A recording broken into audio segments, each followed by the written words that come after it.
Hi folks, before starting, I too would like to acknowledge that we're on Noongar Buddha land and to pay my respects to elders past and present. This always was and it always will be Aboriginal land.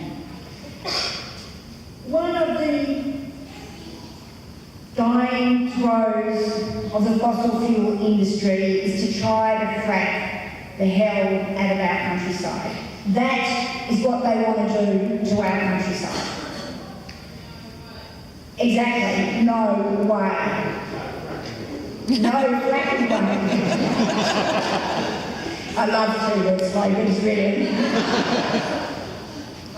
They are trying to squeeze the last drops of fossil fuel out of this country before they know, because they know that the future is zero emissions, because they know the future is renewable energy, that they want to squeeze the last drop they can out of our country, out of the planet. For this campaign though, it's not about taking the power back, it's stopping them getting the power in the first place. Because this is stoppable. They are campaigning very strongly in the east, and the campaign is running here already. And if we put enough effort in, we can stop it. Unfortunately, they had their sights set on the Kimberley, on the Midwest, in the Gascoyne Murchison, and now Bunbury, around Busselton and the Southwest. They want to see this throughout the state. And already I've forgotten to move my slides along like I thought I would. Unfortunately for us, Western Australia has the 5th largest reserve of shale gas. And for those of you who don't know that we have a different type of unconventional gas in Western Australia, we have type or shale gas in the east, it's coal seam gas. We have to keep reminding in the east, by the way, that we have different sort of gas. The Northern Perth Basin alone has more than twice as much gas as all the coal seam gas on the east coast combined. So they really are setting their eyes on us over here. But we do have them on the run, and although it scared me a little bit when I opened the paper on Saturday and saw the second page, APIA having a go at the Conservation Council, and given my background, you'll probably realise how doubly that got up my nose. It also, the most immediate thought after that was, the community's got them scared. If they want to spend upwards for that page, I reckon, what, $30,000? And not to mention the other advertising they're doing in the Midwest papers. We've got them scared. They know that community power can knock this industry off before it gets a toehold in our state. And because what it will do is if they're trying to invest there and encourage people to invest, means people are taking their eyes slightly off renewable energy. But as Christine said, this renewable energy is the future. This picture here, the industry will tell you that coal seam gas, the coal seam gas is what they do in the east, but unconventional gas is safe and it's clean. Well, that picture comes from America, and those communities in America that have been impacted by shale and tight gas extraction, that is what's happened over there. It is not clean and it is not safe, and we don't want it here in Western Australia.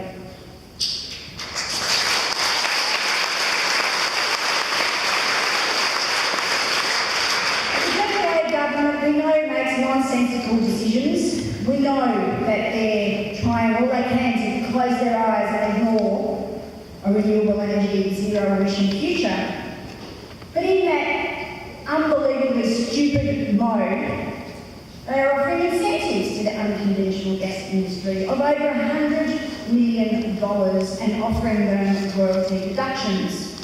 And the EPA has decided that in the Kimberley, the exploration fracking that they're doing up there doesn't need to be assessed. It's okay to go ahead and do that, folks. When you look at what fracking entails, which, if I don't press the button right, this diagram should be on the screen now. It has a significant footprint, and you saw the picture I had up first. You have these every couple of throughout the landscape. This is a child frack site in the Midwest. It is in the Beekeepers Reserve in the Midwest. That is water that has come up from groundwater and is now sitting in a pond with various other chemicals in there. Fracking involves toxic chemicals, many of which we don't know because it's commercially in confidence and the industry won't tell you what they use. The National Toxics Network has raised numerous concerns about the risks of fracking, and that they have consistently highlighted the fact that these chemicals aren't being adequately assessed or monitored. The community in Western Australia is being kept in the dark, people aren't being told what these chemicals are, and they're not being assessed. This technique uses vast amounts of water. Water that in Western Australia is particularly precious, and, oh that's right, climate change is having an impact on our water resources in Western Australia, and we are in a drying state. The southwest of Western Australia is one of the places that is drying fastest, not only in Australia, but in the world. So what does this industry do? Takes even more of our water, wastes it, and leaves it sitting around in ponds on the landscape. The US Environmental Protection Authority says that it can take up to 19 million litres of fluid to frack just a single well. The WA Minister for Mining estimates that a single gas field would require maybe 300 wells. You can do the sums, I'm sure, about how much water that will use. Not to mention the amount of pollution that is going to be sitting around our landscape. Scott and I and Marissa Waters flew up, actually it was last year now, wasn't it, to look at the fracking sites in the Kimberley. This is pristine bushland we're looking at. That is just one of the many pilot fracks that have already happened in the Kimberley. Again, you see the water sitting in a pond there. Local traditional owners are extremely worried about the impact it will have on their groundwater resources, but also, and there's bearing on in Kimberley, the importance of groundwater sources for the Kimberley people's in connection to land, and how that they're actually important lines to the ocean. There's also air pollution associated with fracking, and there's experiences of people in the east having stayed in their houses because of gas leaks from the fracking on their land. This is Leisure. I don't know how many of you know Leisure. It's just north of Perth, 20 kilometres north of Perth. It is in the northern sandplains. This is one of the most biodiverse places on the planet. And in the early 90s, there's a group of us that campaigned, one of the strongest community campaigns we've seen in this state, to save this place. They wanted to put a coal mine in the middle of this magnificent landscape, and then they wanted to build a coal-fired power station. Now they want to frack it. This shows how we can actually win. We won last time. We've saved this place once, and we're going to save it again, folks.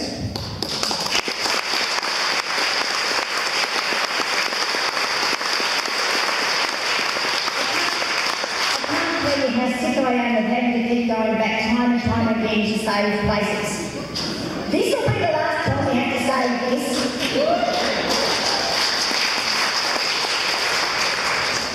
The locals don't want fracking in the Midwest. The Kimberley mob don't want fracking. And we were just down in Vass today.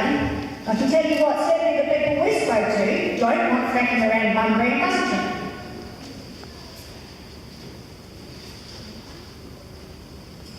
That is, I just thought I've thrown a gratuitous shot of the Kimberley to show you how fantastic it is, folks, and why we need to be saving the Kimberley. 2015 needs to be the year that we knock fracking off. We can achieve knocking fracking off. There is an amazing network of people already operating in Western Australia to oppose fracking to stop it getting the toehold. But we have a limited space of time to make sure that fracking does not start on a large scale here. There are pockets, as you've seen, there are some test sites, but we can stop this awful industry. We can ensure that shale gas and tight gas don't start impacting on climate change, because it will make our job harder to address climate change if this industry gets off the ground. It is not a solution to coal. We need to jump over tight and shale gas to a truly renewable future. Currently, the general knowledge of the oil and gas industry in Western Australia is pretty modest. People do sort of understand that, but people at the moment don't understand about shale gas extraction and the potential impact it has on our environment and its contribution to climate change. One of the jobs that we need to do is make sure we inform people and help be organising at a community level to campaign so we don't have this industry take hold in Western Australia. Fracking really is the last gasp of a dinosaur industry. It has no role in addressing climate change. We need to make sure that industry knows that it is not acceptable in this state, and that bringing the last drop of fossil fuels from this earth is wrong. That gas should stay in the ground, and that please invest in the future, which is the future of renewables. If we get our head out of the fracking future and look at how we can protect our farmlands and our bushlands, that's the future that we'd certainly like to see. We need to be moving to a renewable future. As I said, fracking doesn't play any role in that. So please work at a community level, work with the fantastic groups that are already operating in Western Australia, or start your own. Talk to your neighbours about the impact fracking will have, so that people actually understand that it is not just an eastern states problem, it is a problem that we don't need or want in Western Australia. This is Larissa Waters and I. In fact, we're on a polling booth in Geraldton the day before the elections, pre-polling, to get Scotty re-elected. And we didn't put that on there, by the way. That was there when we arrived. So the community in Geraldton don't want fracking either. So we thought it was a great message that was literally on the polling booth. This is the fantastic Stop Fracking WA work that has already been done in the state, and I can't acknowledge their work highly enough. They have been running a very effective campaign, as I said, so effective that ABF feel compelled to take out expensive advertising in the paper. Bring it on, ABF. We don't want fracking here in Western Australia, and we'll be campaigning to stop it. 2015 is the year to stop it, folks. Please join us.